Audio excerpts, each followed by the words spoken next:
मैं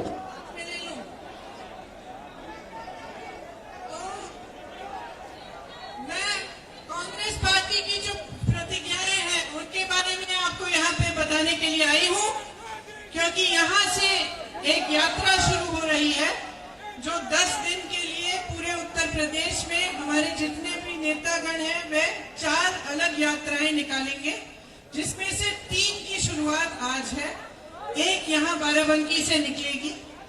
तो उसका शुरुआत करने के लिए मैं यहाँ आई हूँ और आप सबको कहने के लिए कि हमारी कौन सी प्रतिज्ञाएं हैं। तो हमारी पहली प्रतिज्ञा, टिकटों में महिलाओं को 40% हिस्सेदारी, लड़कियों को, छात्राओं को स्मार्टफोन और स्कूटी। दूसरी प्रतिज्ञा, किसानों का पूरा कर्जा माफ होगा। तीसरी प्रतिज्ञा, 2500 में गेहूं धान, 400 पाएगा गन्ना किसान। चौथी प्रतिज्ञा, बिजली बिल सबका हाफ, कोरोना काल का बकाया साफ। पांचवी प्रतिज्ञा, दूर करेंगे कोरोना की आर्थिक मार, परिवार को देंगे 25,000। आखिरी प्रतिज्ञा, 20 लाख को सरकारी रोजगार। अब मैं थोड़ा सा इनके बारे में आपको समझाना भी चाहती हूँ। देखिए, जहां तक महिलाओं की हिस्सेदारी है, मैं पहले भी कह चुकी हूँ और बार बार ये कहूंगी कि महिलाएं जब तक आगे नहीं बढ़ेंगी, जब तक राजनीति में पूरी तरह से महिलाओं की भागीदारी नहीं होगी, तब तक जो समस्याओं से मेरी बहनें हर रोज लड़ती हैं, जिन संघर्षों का सामना करती हैं, जिन परिस्थितियों से निकलकर लड़कर आगे बढ़ती हैं, वे समस्याएं हम कभी दूर नहीं कर पाएंगे। तो मेरा आग्रह है सब महिलाओं से, मेरी बहनों से, आगे बढ़िए, राजनीति में आइए। इस चुनाव में कांग्रेस पार्टी 40% टिकट देकर चाहती है कि आप आगे बढ़ के अपनी लड़ाई खुद लड़ें और आप सक्षम बने। एक महिलाओं के लिए हम एक अलग घोषणा पत्र जारी करेंगे, वो कुछ एक हफ्ते के करीब में निकलेगा। उसमें महिलाओं के लिए जो अलग अलग हमने घोषणाएं करनी है वो सारी उसमें होंगी। उसमें से सिर्फ एक घोषणा ये है कि जो 12वीं पास लड़कियां हैं उन सबको स्मार्टफोन दिया जाएगा अगर हमारी सरकार आएगी, और जो स्नातक पास हैं उनको ई स्कूटी दी जाएगी। अब कोई कह सकता है कि एक तोहफा है, वोट चाहिए इसलिए दे रहे हैं, लेकिन ये बिल्कुल गलत बात है। ये तोहफा नहीं है, ये एक माध्यम है, एक जरिया है जिससे आप सशक्त बन सकती हैं।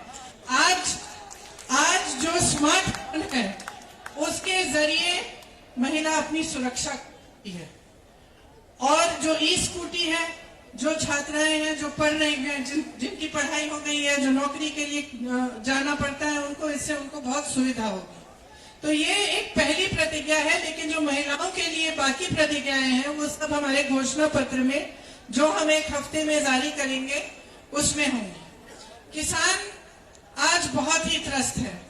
आप सबने देखा होगा कि किस तरह से लखनऊ खेरी में मोदी जी के मंत्रालय के एक मंत्री के बेटे ने एकदम क्रूरता से गाड़ी चलाकर 6 किसानों को मार डाला। ये एक ऐसा हादसा है जिससे पूरे देश को समझ में आ रहा है कि इस सरकार ने किसानों को कितनी अहमियत दी है। जिसने किसानों को कुचला, उसको गिरफ्तार करने में इन्होंने कितनी देरी की, और आज तक उसका पिता जो उसको बचा रहा, वो आज तक मोदी जी के मंत्रालय में है, उसकी बर्खास्तगी नहीं की गई है। लेकिन ये तो एक मिसाल है। किसान जानते हैं कि कुछ सालों से कितनी समस्याओं से जूझ रहे हैं और उनकी सुनवाई सरकार में नहीं रही। इसीलिए किसानों के लिए हमने तय किया है कि आपके कर्जे माफ करेंगे। आप जानते हैं कि कांग्रेस पार्टी ने पहले 32,000 रुपए के कर्ज माफ किए थे, तो ये माफ करिए 72,000 करोड़ रुपए के कर्जे माफ किए थे।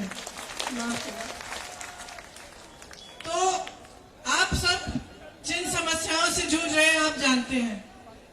आपको धान का दाम मिलता, यूरिया महंगा हो गया है, खाद महंगी हो गई है, बिजली के बिल आपको भरने पड़ते हैं बड़े बड़े, और कमाई करना मुश्किल हो जाता है।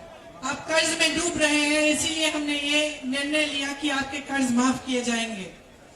इसके साथ साथ जिस तरह से छत्तीसगढ़ में हमारी सरकार 2500 में धान खरीद रही है, उस तरह से हम यहाँ भी 2500 में गेहूं धान खरीदेंगे और 400 का गन्ना का आपको दाम मिलेगा।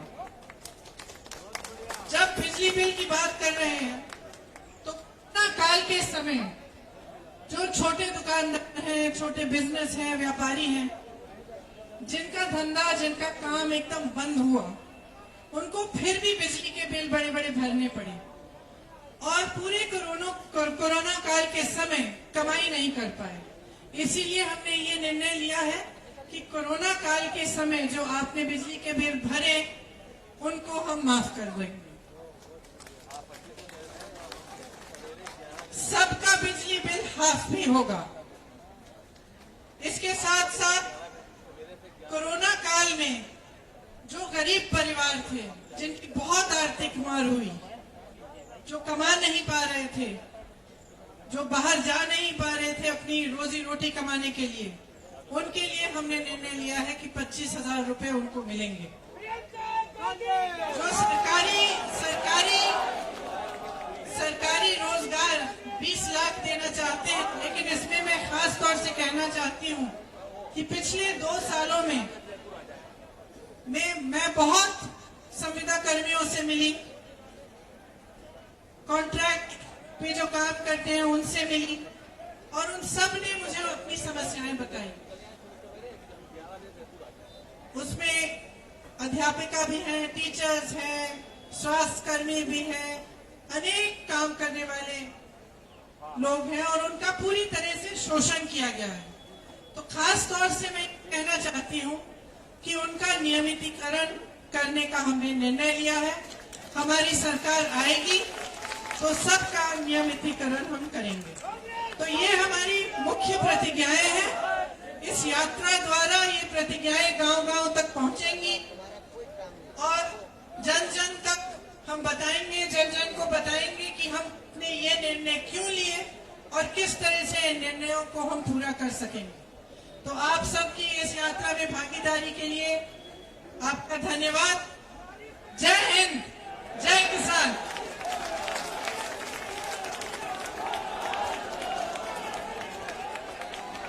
अब जिलाध्यक्ष जी से मैं चाहूंगा कि समापन धन्यवाद अर्पित करें।